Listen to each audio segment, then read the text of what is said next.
Les enfants ont des besoins spécifiques à leur âge. En effet, ils ne sont pas des adultes en miniature. On peut contribuer à leur santé mentale en s'informant sur le fonctionnement propre à cette période de la vie et en prêtant attention à leurs réactions.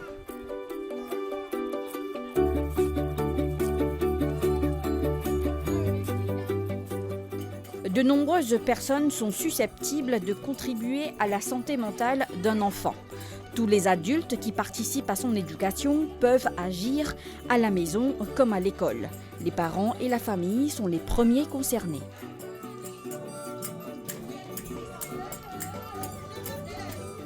Et les enfants, quand on est à la maison, ça veut dire ça, ma nièce, neveu. Mais quand je rentre, parfois, je suis triste, je regarde tout ça, je n'ai pas envie de causer. Les parents peuvent demander ce qui arrive. Parfois, moi-même, je me demande ce qui arrive. J'ai nommé dans la classe, comme moi, je suis cahier, je trouve mon camarade sur cahier plus joli que pour moi. Mais qui fait moi aussi, je peux être pareil. Et là, ce parent peut expliquer, moi-même, on peut expliquer, mais écoute ça, cahier, c'est un cahier. Tu pouvais dire pour pareil. Si vous ce cahier pour la même ligne, 10 dessins qui sont différents. Mais pour une fois, mon cas d'un peu pareil, mais pas pour capable à chaque fois. Tu dois comprendre que toutes les choses sont pareilles. Tu dois mettre à l'aise. Pour toi, les plus jolis, pour lui, il n'est pas joli. Mais lui aussi, il n'est pas pour faire pareil comme toi. Mais pour une fois, nous mais tu dois comprendre que toutes les choses sont pareilles. Toi, c'est un crayon et un petit dessin. Pour ton camarade, ce crayon est colorful. Pour toi, il y a un petit dessin, mais pour toi aussi, il est joli. Pour lui aussi, il est joli. C'est vraiment différent, les mêmes affaires. Quand tu peux écrire, il peut écrire pareil, comment il peut écrire les mêmes affaires. Mais de temps en temps, parfois nous faisons comprendre. Et là, aller, je peux besoin comprendre que même pour eux, il n'est pas pareil, mais pour eux aussi, il est joli. Mais c'est comme ça que nous avons convaincu les enfants.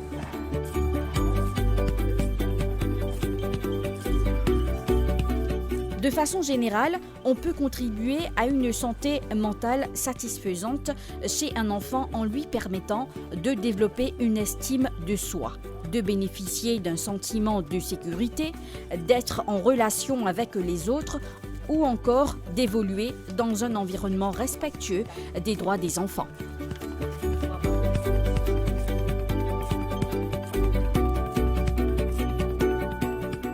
Pour les enfants qui ont une bonne santé mentale, ils doivent depuis le départ même évoluer dans un environnement qui est sain, qui est serein, qui est aimant. Ça veut dire que l'ambiance familiale, tant que possible, est bien correcte. Ça veut dire que tu as l'ambiance, tu as l'amour, tu as tout cela. Que tu as la violence, que tu as la drogue, que tu as tout ça qui est néfaste. Donc, quand la grossesse déjà se déroule correctement dans une bonne ambiance, l'accouchement, tout ça et la suite après la naissance, il évolue, les enfants peuvent développer, comment dire, sans stress, sans bonnes affaires, conflits inutiles. Donc, quand nous à l'abri de tout, quand les enfants sont corrects, ils évoluent bien, quand ils naissent, nous pouvons trouver ce développement même, comment ils peuvent, s'il est correct. Nous avons écouté ce qui est arrivé dans l'époque Twin Tower. Quand il y a un crash Twin Tower, une femme enceinte qui finit survivre, une femme enceinte qui est enceinte à l'époque-là, qui survivre cette catastrophe-là. Et bien sûr, il y a des enfants qui, il y a beaucoup de troubles psychologiques, d'hyperactivité, de troubles de l'apprentissage, tout ça. Donc, les répercuter. De même, en expérimentation animale, l'expérience qui chercheur fait aussi, comme une rate enceinte qui finit accoucher, ces ratons-là, tout bousé, instable, c'est un problème. Donc, tout ça, c'est un petit peu l'essentiel. Et actuellement, de plus en plus, nous pouvons mettre l'emphase dans le contexte de 1000 jours. Quand une femme enceinte, avant même la grossesse même, il est bien, mentalement équilibré, petit peu bon, souhaitable, qu'ils aient pu démarrer une grossesse dans de bonnes conditions idéales, loin de stress, loin de toxique, loin de conflit. De sorte que l'enfant la grossesse puisse se dérouler correctement. Les enfants-là, à 5 ans, ils sont bien corrects. On les dit à les jouer, ils ont un bon contact social, les gars jouer à tout le monde, les causer, rier bien, et de sorte qu'ils sont capables d'apprendre correctement.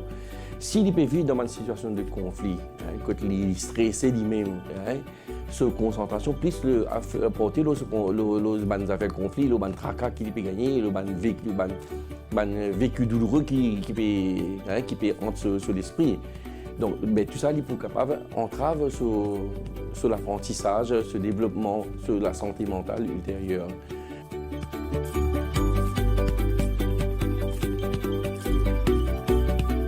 L'enfant peut aussi développer au fil du temps des compétences utiles pour sa santé mentale.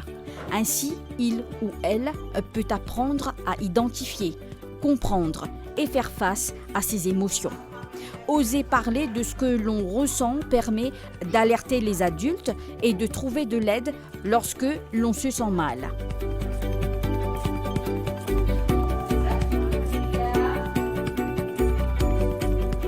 En principe, les enfants, c'est déjà comme si c'est un nouveau individu. Nous prenons comme un individu.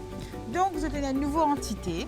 Et c'est là qu'ils commencent à reconnaître eux-mêmes, reconnaître leurs bonnes affaires et aussi bonnes affaires qui appartiennent à cette famille, des gens qui sont dans cette alentour. Surtout après les week-ends, quand les enfants se rencontrent à l'école, c'est surtout ça l'aspect de communication, raconter, et ça aide beaucoup dans le sens que les enfants apprennent à communiquer bien, s'il y a une phrase complète par exemple. Mais plus important, c'est les objets. Maintenant, ça devient un peu plus matériel. Alors, un petit trait de jalousie, quand il rentre à la maison, tu connais, mon camarade est dans telle affaire, mon camarade il met telle chaussure, mon camarade il met telle jaquette. Donc, petit à petit, là ça va un petit truc qu'il a trouvé, qui Lili Pena, l'autre là est là, par exemple, il est capable, ça a ses cheveux longs, l'autre là ses cheveux courts, ou bien si pas il y a une barrette qui est pena, il y a un t-shirt qui s'en a pena, un jouet qui s'en a pena, il y a les plumes, il y a les crayons, un petit matériel qui se t'amène à l'école, un petit livre, etc. Donc tout ça, là il amène un genre de, un sentiment de, pas vraiment jalousie, parce que là, c'est pas qu'on connaît vraiment c'est quoi la jalousie, mais c'est surtout un sentiment d'infériorité, peut-être, que je commence à sentir mal.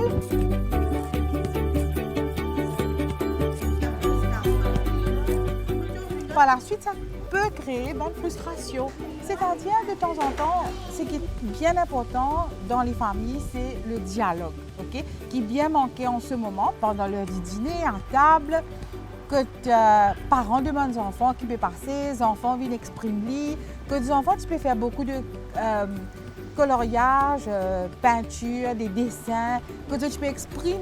Parce qu'il est important de trouver un enfant qui est tranquille à la maison, il est tranquille parce que tu es dans la communication, mais par contre, quand l'enfant rentre à l'école, là, il commence comme si extériorise tout ce qui est à l'intérieur. Là, il commence à se sentir libre. Alors, s'il commence à exprimer, parce qu'il a envie, il est capable de taper les enfants, il est capable de jouer avec les enfants, il est capable de voler les affaires sans savoir qu'il peut voler, mais c'est prendre sans demander, prendre sans permission. Maintenant, comment vous dire avec ces enfants-là? Les parents ont besoin qu'on communique, les enseignants ont besoin qu'on fait les enfants exprimer. Okay? Ça, c'est la meilleure façon pour comprendre vraiment comment pour gérer cette situation-là, parce que quand il y a le manque de dialogue, bien sûr, il n'y a aucun message qui passe. C'est-à-dire, l'enfant qui veut demander quelque chose, qui veut dire quelque chose, qui veut partager quelque chose, mais n'arrive pas à le faire vraiment. Les enseignants, les animateurs et les autres professionnels et professionnelles de l'éducation ont aussi leur rôle à jouer. Je fais un safe environment pour mes enfants, que tu peux exprimer leurs émotions. Tous les jours, je viens, la première affaire que je fais dans ma classe, c'est de demander how they feel. Qu'ils ont fait le matin, comment maman cause aux autres, qu'ils ont amené aux autres repas. They talk about it. You know, c'est pas good feeling à l'intérieur. Parce que les enfants, ce feeling, ce émotion, c'est bien important. Peut-être nous ne pas réaliser. Oui, les enfants là, il y a un peu ça d'aujourd'hui. Oui, il y a un peu en couleur. Aïe, petit non quoi. Laissez, après nous va causer. Non, mais c'est pas ça parce que les enfants, ce feelings et ce émotion, c'est valide. Donc moi, je fais une conversation en le matin. Et first thing I do in the morning, I give them a hug and it's 5 grandes affaires. Je commence avec un chant, avec un happy dance. So I set the mood. So it makes them happy. Even if a child comes in the class, they are sad, she's feeling irritated, I ask about them, what is happening, what happened. OK, je dis à moi, nous commençons, moi explique non, il faut pas faire ça, il faut faire ça. Pourquoi? Why are you feeling like this? OK? Là, nous commençons, moi explique bon, aujourd'hui, on va commencer avec de la bonne humeur dans la classe. Nous commençons, nous danser, nous chanter. Mais une fois, dans la situation, on n'est pas permettre, même après nous danser, c'est un peu sad. Donc, moi, 6 heures, moi, 15 heures, we start with a drawing, par exemple. Nous pouvons jouer un petit guide, nous pouvons aller un peu dehors, nous pouvons jouer, nous faire une activité physique. Là, je peux sentir à l'aise. Je peux sentir sortir un peu de cette atmosphère de sadness là, je peux relaxer un petit peu. Par exemple, il y a des fois, il y a des élèves qui amènent un healthy snack dans l'école. Tous les jours, par exemple, il y a des enfants dans la classe qui amènent un homemade sandwiches, un idli, mais tous les jours, ils amènent ça. Et pourtant, sur un camarade amène des autres gâteaux, un chocolat, un muffin, un cupcakes. Mais l'enfant, quand il est ça, il est triste, il ne peut pas manger, il est un peu maudit. Là, ce qu'il m'a offert, je m'explique et tous les enfants nous mettent un repas sur la table, nous faisons un bring and share. Vous comprenez? Là, ici, il enjoy, sur mon camarade ici aussi enjoy sur mon healthy food. Chacun mange, ici, il mange un petit peu, donc il saute un peu de sa tristesse-là. Après, une fois aussi, il y a un sac aussi, mes parents acheté. Il y a un sac bien colorful, il y a un tout cas des sacs achetés, il y a Elsa, Spider-Man.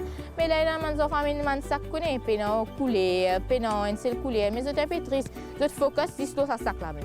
Et là, moi, ça fait rien, c'est juste un sac, ça, c'est une affaire matérielle. Mais là, moi, je dis à mes parents, si vous êtes capable, allez, vous faites non, ici, sac là, couleur. Mais au moins, amenez un petit papier couleur de ce sac.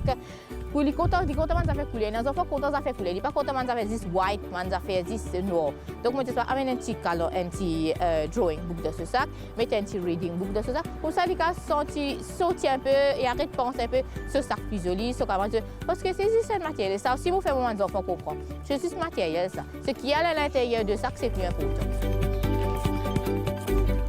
Toute manifestation d'anxiété n'est pas pathologique. Il faut être vigilant quand l'anxiété dépasse les capacités de l'enfant à y faire face. L'entourage, équipe enseignante ou éducative, médecins traitants, pédiatres peuvent repérer, accompagner et soutenir un enfant en difficulté psychique.